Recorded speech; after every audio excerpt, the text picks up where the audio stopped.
To be honest, I was completely shocked when I first arrived in UK to see some entire shops dedicated just to cheese. I mean, just cheese?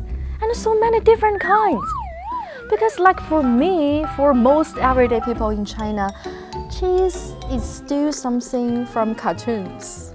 You know, the holy Swiss cheese, like in the Tom and Jerry, let's say.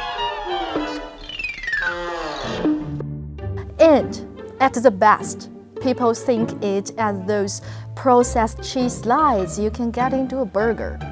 To give you a clear picture, here are some quick status. In 2022, the average French person consumed nearly 14 kilograms of cheese per person per year. Americans, 5.5 kilograms. Even Japan and South Korea, both Asian countries, reached 1.2 kilograms and 0.4 kilograms per person, respectively. And China, just 0.1 kilograms per person. That immediately gave me a thinking, like, why? In a world where global food cultures have blended so much, and, you know, Chinese people are known for being very adventurous with food, why hasn't cheese become a thing in China? Today, I'm going to break it down into 3 key reasons, and I will also introduce you a Chinese company that somehow cracked the market, becoming the #1 cheese brand in the country in just 6 years, only to later face a massive crisis. I would say their story is a little bit like the modern-day business version of Who Moved My Cheese? Except this time, the cheese mover got outplayed by the industry giants. Reason 1. No one ever taught Chinese consumers about cheese. The biggest reason is actually quite simple. No company ever invested in properly educating Chinese consumers about cheese. You know, because of the historical, agriculture, and economic reasons, most regions in China never developed this strong dairy eating tradition. So when cheese first entered the market, it was already a tough sell, definitely. On top of that, cheese names itself can be intimidating. Think about it. Hold on 1 second, I have a note. The mascarpone, camembert, Parmigiano Reggiano, am I right? I'm not sure. But yeah, you can imagine, they're already very mouthful for English speakers, let alone for someone encountering them for the first time in Chinese. It's like reading the book 100 Years of Solitude and trying to keep track on all the characters with weird names.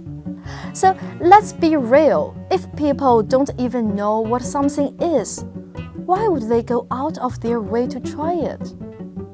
Here, let's compare it to coffee. How did coffee, a completely foreign drink, take over China in just 30 years?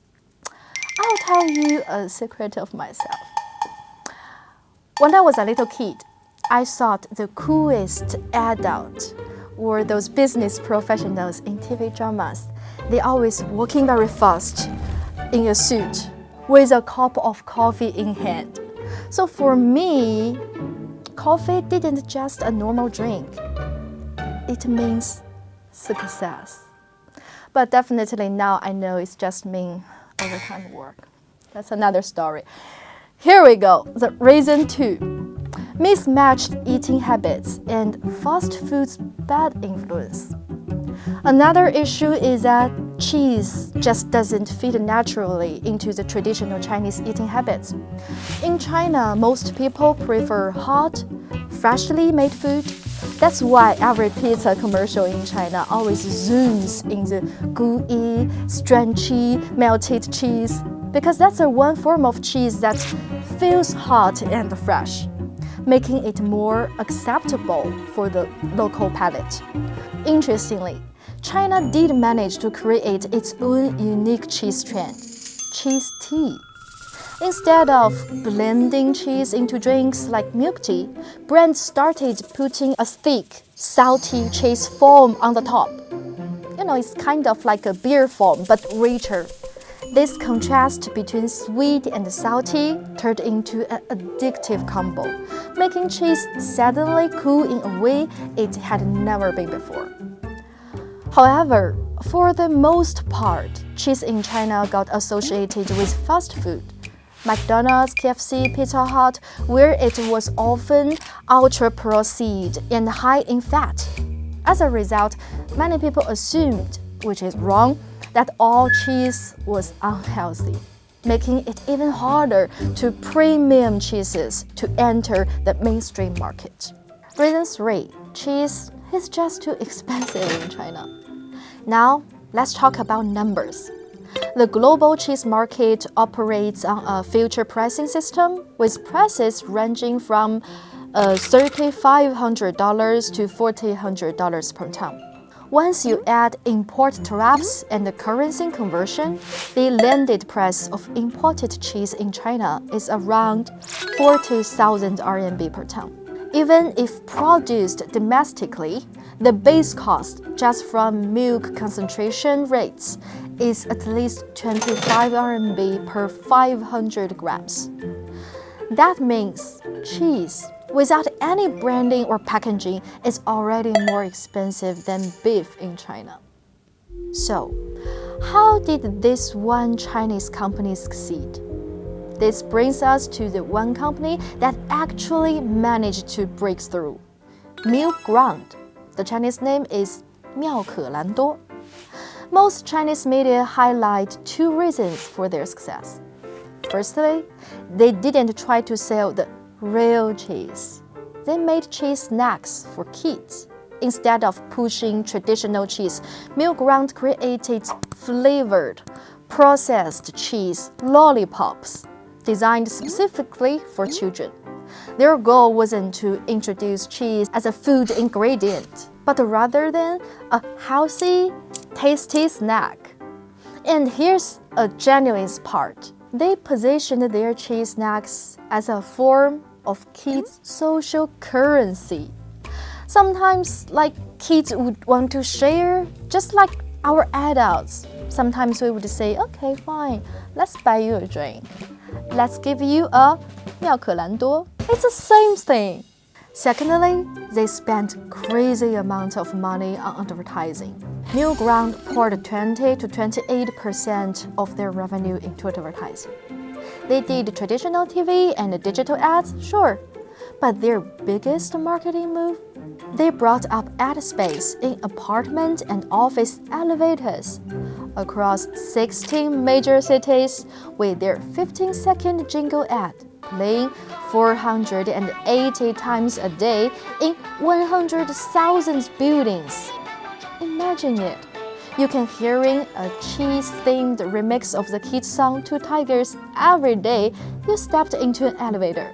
That level of repetition, it's brainwashing.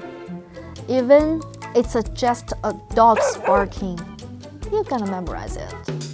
So, it definitely worked. From 2018 to 2022, Milk Ground's revenue skyrocketed to 4.8 billion RMB. It's around 530 million pounds, capturing over 40% of China's cheese market. And here's the kicker. Milk Ground's cheese lollipops cost double the price of their main competitor's product. Why? Their logic was very simple. Adults buying for themselves? Yeah, they're gonna worry about the price. But parents buying for their kids? They worry it's not expensive enough. In other words, when it comes to kids, higher prices equal to better quality in parents' minds. I know, it's a kind of ridiculous, but it's true, right? So, what went wrong after that? Now, you might be wondering, yeah, they were so successful. What happened? Why did you say there is a massive crisis? Did they overprice themselves too much?